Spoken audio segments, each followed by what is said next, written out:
ចាសួស្តីបងប្អូនទាំងអស់គ្នាថ្ងៃនេះអ្នកគ្រូបង្ហាញពីការអានមេរៀននៅក្នុងសៀវភៅជំនួយភាសាខ្មែរថ្នាក់ទី1ភាគ1មេរៀនស្រៈអ៊ូសូអ៊ូ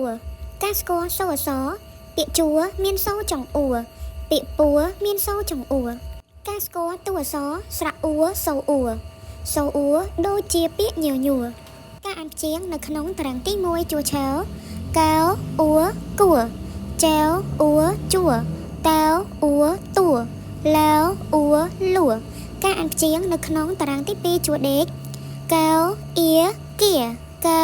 អ៊ីគិ